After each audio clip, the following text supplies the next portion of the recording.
নমস্কার, আমি স্বরূপ কুমার সরকার। তো আমি বর্তমানে ডোমকলে আছি আর কি। ডোমকলে আফসানা আইভি বিশ্বাস, তার বাবার একটু ছোট্ট সাক্ষাৎকার নেব, কারণ উনি একজন শিক্ষক আর কি। তো স্যার, আপনার একটু পরিচয় দেন এবং কোন স্কুলের কথা বলেন।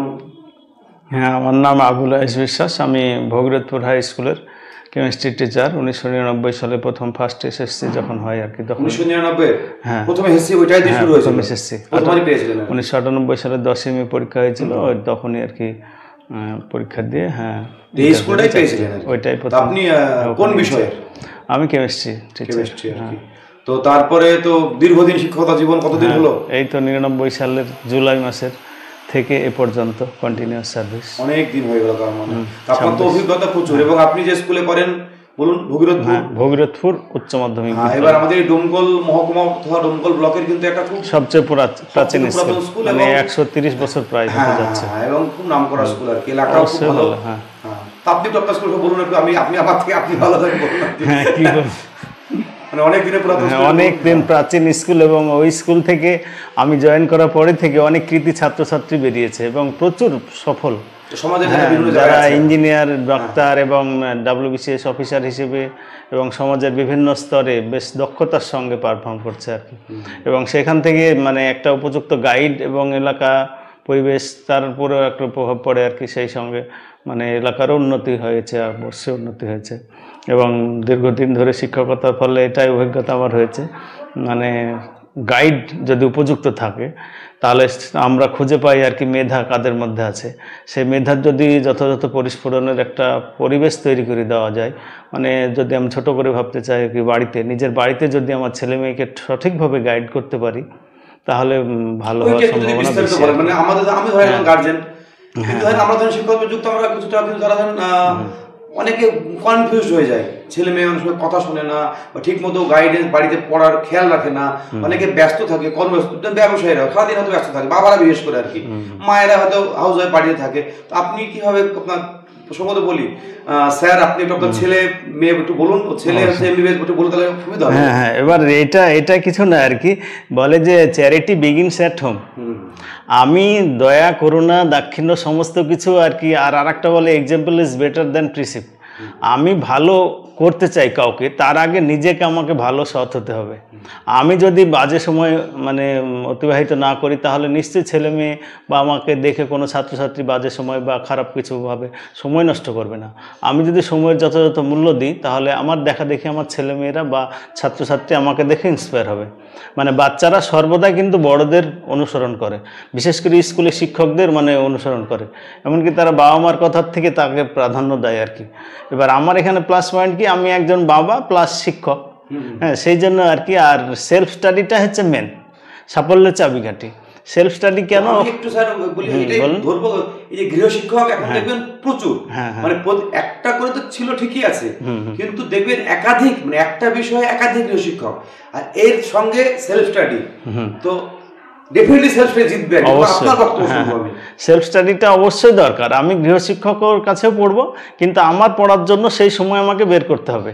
আমি যদি সবটাই গৃহশিক্ষকের উপরে ডিপেন্ড করি বা তাদের বানানো নোট নিয়ে আমি পড়াশোনা করি, তাহলে তো একটা তোতাবুলির মতো হয়ে গেল, মুখস্থ। মানে নিজে কিছু বুঝলাম না বুঝে মুখস্থ করছি। এই যে বোঝার জন্য নিজেকে সেলফ স্টাডি করতে হবে। নিজেকে সেলফ স্টাডি করে self suggestion is best suggestion বলেন। আমি একটা চ্যাপ্টার সম্পর্কে সঠিক ধারণা যদি আমার তৈরি হয়ে যায়, সেই চ্যাপ্টার সম্পর্কিত যত ধরনের মূল্যবান প্রশ্ন হতে পারে সেগুলো আমার নিজের সাজেস্ট হয়ে যাবে আর কি। তখন ফ্রেশ করে নোট বানালেই সেটাই নিজের সাজেশন, সেই মতো করে পড়লেই ভালো হয় আর কি। এবং সেটা ইন্সপায়ার হয়েছে কি, আমার দেখা দেখি ছেলে মেয়ে। আমি দেখেছি আমার দাদা এখন WBCS অফিসার হয়েছে, ফিনান্স অফিসার আছে, ওই লালবাগ পৌরসভায় এখন আছে। হ্যাঁ, নিজের দাদা, আমার বড়টা আর কি।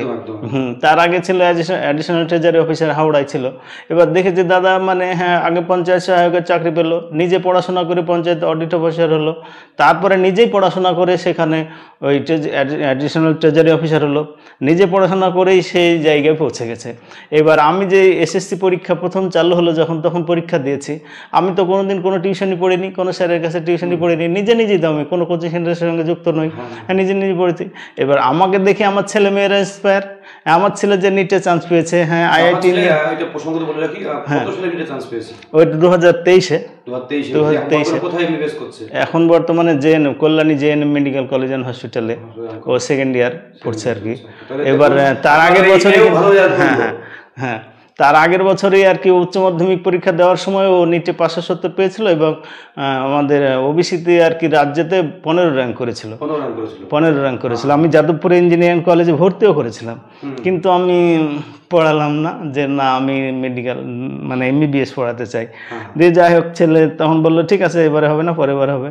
ও নিজে নিজে পড়েছে, কিন্তু প্রত্যেকে আমাকে জিজ্ঞেস করে ছেলে কোথায় পড়ে, মেয়ে কোথায় পড়ে, না বাড়িতেই পড়ে, বাড়িতেই পড়ে, নিজে নিজেই পড়ে, ও কোনো টিউশনের দরকার হয় না। এই জায়গায় স্যার আমি একটু ভিডিও করছি যে নিজের কোচিংটা আপনি বলে নিজে নিয়েছে আর কি, কিন্তু আমরা যারা মফস্বলে থাকি, আমার করিমপুরে বাড়ি আর কি, আমাদের একটু মনে হয় যারা কলকাতায় থাকে বা কলকাতার কাছাকাছি তারা মনে হয় একটু বাড়িতে যেন সুবিধা পাই, কোচিং সেন্টারগুলো ওখানে মেন ব্রাঞ্চ আছে, আর আমরা যারা ডোমকলে থাকি, করিমপুরে থাকি, আমাদের মনে হয় যে আমরা একটুখানি কোনোভাবে পিছিয়ে পড়ছি। তো আপনার কথা শুনে একটু আমরাও ভালো লাগলো যে এখান থেকেও কিন্তু করা যায়, এখান থেকেই করা যায়, আপনার ছেলে বড় ছেলে অবশ্যই অবশ্যই, মানে এইটাই আর কি। এখন তো সব গ্লোবালাইজেশন হয়ে গেছে, আমি ঘরে বসে যদি সদিচ্ছা থাকে আমি সব কিছু ঘরে বসেই জানতে পারি আর কি। এবার আমি মোবাইলটা একটা জড় পদার্থ, এটার সাহায্যে আমি ভালো কাজও নিতে পারি, খারাপ কাজও নিতে পারি। এবার সঠিক গাইডেন্সের উপস্থিতিতে বাবা মা যদি থাকে, তাকে গাইড করে, তাহলে ভালোটাই নেবে, ভালোটা নেবে মানে ভালো দিকটাই যাবে। বাইরে কোনো কোচিং সেন্টারে যায়নি অথচ ঘরে থেকে সেইগুলোও পেয়ে যাচ্ছে, তাহলে এটাই তো প্লাস পয়েন্ট, মোবাইল থেকে পাচ্ছে, ল্যাপটপ থেকে পাচ্ছে। এবার আমি যদি সঠিকভাবে তাকে সাপ্লাই করি বা গাইড করি, বন্ধুর মতো মিশে যাই, তাহলে তো সেই সাফল্য পাবে। এবং সেটা করিমপুর ডোমকল থেকে যেই মানে যেগুলো সর্বভারতীয় পরীক্ষা ক্র্যাক করা সম্ভব, অবশ্যই মানে সেখান থেকে চেষ্টা করলে পারা যায়। হ্যাঁ, তাই বলে ওখানে থাকলে অবশ্যই আরো ভালো হবে। এবার সেটা বাবা মার চোখের আড়ালে হবে, সেই ছেলেটা কি করছে না করছে, বা ঠিক মতো ঠিক মতো পরিষেবা, খাওয়া দাওয়ার পরিষেবা ঠিক মতো পাবে কিনা, এটার একটা ঘাটতি থেকে যাবে। হ্যাঁ, মানে সবচেয়ে বাবা মার আশ্রয়টাই ছেলে মেয়ের বড় আশ্রয়। বড় ছেলেকে কি করে স্যার আপনি গাইড করেছেন একটু বলুন? বড় ছেলে তো নবোদয়ে ভর্তি করেছিলাম আগে, মানে ও শুরু থেকে কোলে থেকে শিখে নেয় আর কি। বলে যে বাবা মায়ের শিক্ষা আর কি, মায়ের শিক্ষা আগে হলে ছেলে শিখে মায়ের কোলে। এবার বাবা মা যদি চায় তাহলে কোলে থেকে অনেক কিছু শিখিয়ে দিতে পারে। এবার সে সর্বদাই অ্যাডভান্স থাকতো আর কি। ধরুন কথা ক্লাস 3-তেও পড়ছে, স্কুলে ক্লাস 3-তে পড়ছে, কিন্তু বাড়িতেও 4-5-এর পড়ছে। এবার সে স্কুলে যাচ্ছে, হ্যাঁ সেখানে তো ফার্স্ট আর কি। শুরু থেকে প্রথমে থাকলে তার মনোবলটা বাড়ে, সেটাই আর কি প্লাস পয়েন্ট থাকে। আর প্লাস পয়েন্ট থাকলে সেটা আস্তে আস্তে যখন একটা সময় তার বোধ শক্তি হয়ে যায় যে আমাকে আরও কিছু হতে হবে, আরও কিছু হতে হবে, সেটাই আর কি ইন্সপায়ার হয়ে যায় আর কি। আর সবচেয়ে বড় কথা, বাড়িতে একটা শিক্ষার পরিবেশ রাখতে হবে, সেখানে আপনি যদি কোনো খারাপ কাজের সঙ্গে যুক্ত না থাকেন। হ্যাঁ হ্যাঁ, এবার ছেলে মেয়েকে আমি বলছি যে পড়াশোনা কর, নিজে মোবাইল, ফেসবুক চ্যাটিং করছি, হোয়াটসঅ্যাপ দেখছি, সেটা মোটেই ঠিক নয়। আমি যে মুখে উপদেশ দেবো ভালো কাজের জন্য, সেটা যদি আমি নিজেই খারাপ কাজের সঙ্গে যুক্ত থাকি, তাহলে তো সেটা ঠিক হয় না। তাহলে সে নিজেকে আগে তৈরি হতে হবে। হ্যাঁ, নিজে যদি আমি সৎ ভালো কোনো কিছু দেখি, তাহলে আমার দেখা দেখি ছেলে মেয়ে তাই দেখি। আর আপনার মেয়ের সাক্ষাৎকার, মেয়ে তো বলল দাদা ওকে প্রচুর হেল্প করেছে, এটা 100 বার। হ্যাঁ, আপনি তো অবশ্যই করেছেন, দাদা ওকে একটা হেল্প করেছে। হ্যাঁ, ছেলে মানে ও হয়তো ছেলে ও দেখেছে যে এর থেকে আরেকটু বেটার করা যায়, সেইগুলো ওকে গাইড দিয়েছে, মেয়ে সেটা আরো পেয়েছে আর কি। এইটা আর কি। স্যার আপনি তো কেমিস্ট্রি, ও আইবি যখন মাধ্যমিকের পর যখন ও আর্টস নেবে ভাবলো, তো আপনি তখন কি, আপনার কি মনে হলো? কি আপনি আমার প্রাথমিক মনে হয়েছিল না সায়েন্স পড়লেই ভালো হয়, সায়েন্সের স্কোপ বেশি। তারপরে একটা সময় মনে হয়েছিল যে না, যে কোনো বিষয়ে তার নিজের দক্ষতা যদি সর্বোচ্চ জায়গায় নিয়ে যেতে পারে সেটাই ভালো। আমি যদি বাংলা পড়ি, বাংলায় যদি বাংলায় টপার হতে পারি, অবশ্যই বাংলাটাও ভালো। মানে কোনো বিষয়ই ছোট না, ভালো, সব বিষয়ই ভালো আর কি। বড় হতে গেলে সব বিষয় জানা দরকার। এবার যেটা যার ইন্টারেস্ট বেশি সেই দিকে সে যাবে, তাহলে সে সফলতার সঙ্গে সফল হবে আর কি। আর জেঠুকি দুই ভাই বোনকে ইন্সপায়ার করেছে, অনেক সময় মোটিভেট করেছে। হ্যাঁ, ওরা মাঝে মাঝে খোঁজ নেয়। তারপরে আমার মেজো ভাইয়ের ছেলে, সেও তো এমবিবিএস ডাক্তারি করে, ও সে মানে হাড়োয়া হসপিটালে রয়েছে। ও মানে এবং সবগুলোই কিন্তু সেলফ স্টাডির উপরেই নির্ভর করে আর কি সমস্ত সাফল্য। হ্যাঁ হ্যাঁ, যে মেনটাই আর কি, টেক্সট বইটাই খুঁটিয়ে পড়ো, মনোযোগ দিয়ে পড়ো, নিজে সেলফ মানে সাজেশন বানাও, সেটাই ভালো হবে। সেটাই আর কি, সময় ধরে ধরে।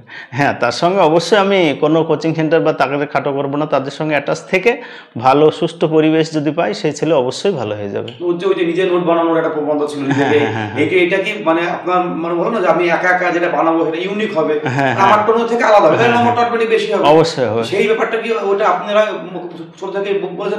না, সেটা পড়তে হবে। হ্যাঁ, পুরো সিলেবাসটা যখন দাখল হয়ে যাবে, একটা নির্দিষ্ট পার্টিকুলার চ্যাপ্টারের সম্পর্কে যখন আমার আয়ত্ত হয়ে যাবে, তখন ওই চ্যাপ্টার থেকে কটা প্রশ্ন হবে নিজেই বুঝতে হবে, সেটাই তার সেলফ সাজেশন। এবার সেটা তাহলে পুরো চ্যাপ্টারটা দখলতে হবে, এমনি করে গোটা বইটা বা সিলেবাসটা তার আয়ত্ত হয়ে যাবে। স্যার একটা প্রসঙ্গ, আপনি স্কুলে আমাদের দেখবেন একটা বিজ্ঞান প্রচুর ছেলেমেয়ে নিচ্ছে এখন দেখবেন, কিন্তু সবার রেজাল্ট কিন্তু আহামরি হচ্ছে না। ঝোঁক বেড়েছে বিজ্ঞান নেওয়ার কারণ হয়তো কোর্সগুলোর জন্য হতে নিচ্ছে, কিন্তু দেখবেন বিজ্ঞানের নিয়ে যতটা পড়া দরকার এবং বিদ্যালয়ে ছেলেপেলে আসছে না, এটা আমার স্কুলেও মধুরগুলোও যেন আসছে না, মধুগুলোতেও আসছে না, তো ডোমগুলোও আসছে না আর কি।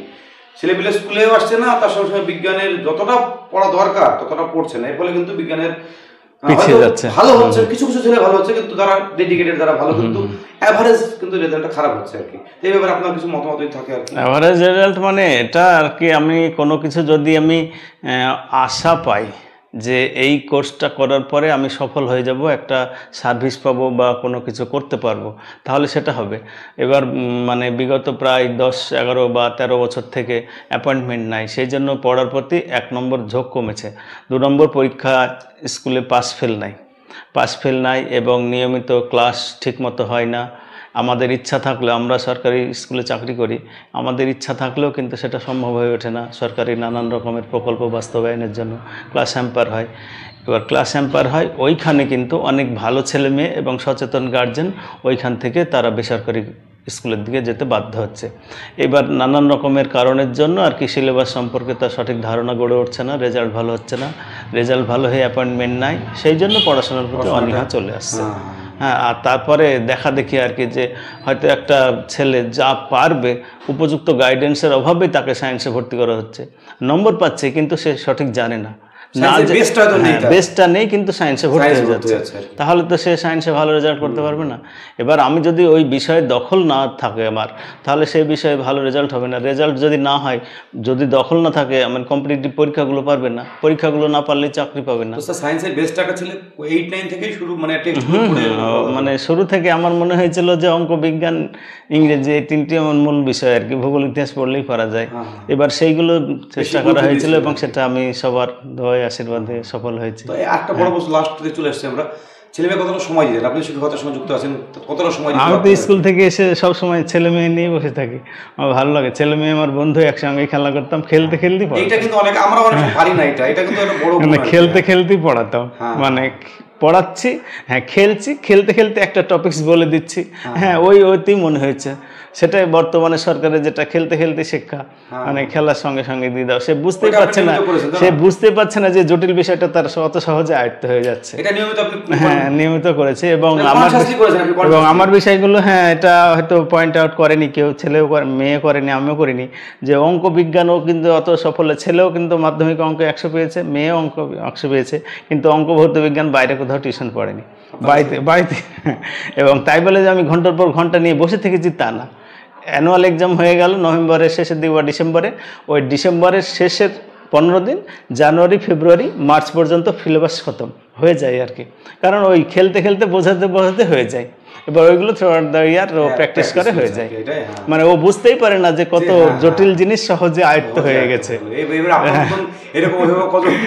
হ্যাঁ, এবং আমি এটুকুই সাজেস্ট করবো আর কি, মানে যদি আগে বললাম, আমি সব আগে বলেছিলাম, চ্যারিটি বিগিনস অ্যাট হোম। আমরা শিক্ষক অবশ্যই, হ্যাঁ, বা বাবা মা শিক্ষক, আমরা চেষ্টা করব আগে নিজের সন্তানটাকে ঠিক মানুষের মতো মানুষ করার চেষ্টা করা, তার জন্য অনেক কিছু স্যাক্রিফাইস করতে হবে আর কি। বাবা মা, হ্যাঁ অবশ্যই করেছি, তার ফল পাচ্ছি, ভালো লাগছে। এবং প্রত্যেক বাবা মারও সেটাই আমি বলবো, বাবা মা নিজের ছেলে মেয়ের প্রতি একটু খোঁজ খবর না রাখতে আর কি, যত্নবান হতে। হ্যাঁ, লেখাপড়া না জানলে তো কি হলো, লেখাপড়ার পরিবেশটা সে তো বানিয়ে দিতে পারে বাড়িতে, হ্যাঁ, তাহলে লেখাপড়ার পরিবেশ বানিয়ে দিলে আমার মনে হয় সেই ছেলে মেয়ে ভালো হবে। খুব ভালো লাগলো আপনার সঙ্গে কথা বলে। আমিও শিখি, আমি এইটা হলো এই যে আপনি আপনার সঙ্গে পরিচয়, হয়তো আপনি জানতেন, আমার নাম জানেন, আপনার সঙ্গে পরিচয় হলো, অনেক কিছু শেখার ব্যাপার আছে। এগুলোই আমার একটা মানে একটা কি বলবো প্রাপ্তি, আমার না, যারা দেখবে তারাও একটা জিনিস শেখার ব্যাপার আছে, কারণ তার মতো করে সেটা ছেলে মেয়েকে মানুষ করছে, সেটা আমি অতটা না হলে আমি কিছুটা বুঝবো, এখান থেকে উপযুক্ত গাইড দিতেই হবে ছেলে মেয়েকে। হ্যাঁ, লেখাপড়া, আমার বাবা মতো লেখাপড়া জানতো না, কিন্তু যে লেখাপড়া যে কতটা মূল্যবান, সে তার একটা পরিবেশ করে দেওয়া, সেটাই সবচেয়ে ভালো। হ্যাঁ, আমি লেখাপড়া জানি না তো কি হয়েছে, কিন্তু একটা লেখাপড়ার পরিবেশ তো বানাতে পারি। আমার ছেলে মেয়ে পড়ছে, পাশের ঘরে আমি টিভি দেখছি, সেটা তো ঠিক নয়। এবার একটা পরিবেশ তৈরি করে দেওয়া, এটাই বাবা মার প্রথম ডিউটি আর কি। স্যার, খুব ভালো লাগলো, আপনাকে অনেক অভিনন্দন, মানে দুই মানে গর্বিত ছেলে এবং হ্যাঁ, দোয়া মেয়ে করবেন যেন বলতে ছেলে হবে মেয়ে আর কি। ভালো হয়, অনেক, এটাই আর কি। এরা অনেক বড় জায়গায় যাবে। আর একটা কথা, আপনার যেরকম আছে নিশ্চয়ই একটা খুব ভালো একজন মানবিক ডাক্তার হবে, এবং এই মেয়েও বড় জায়গায়, অনেক বড় জায়গায় ইতিহাসে গবেষণা করবে। এই আশীর্বাদ, বা সবাই যারা দেখবে তারা আশীর্বাদ নিশ্চয়ই দোয়া করবে, আশীর্বাদ করবে। ভালো থাকুন, অসংখ্য ভালো থাকুন। নমস্কার, ভালো থাকবেন।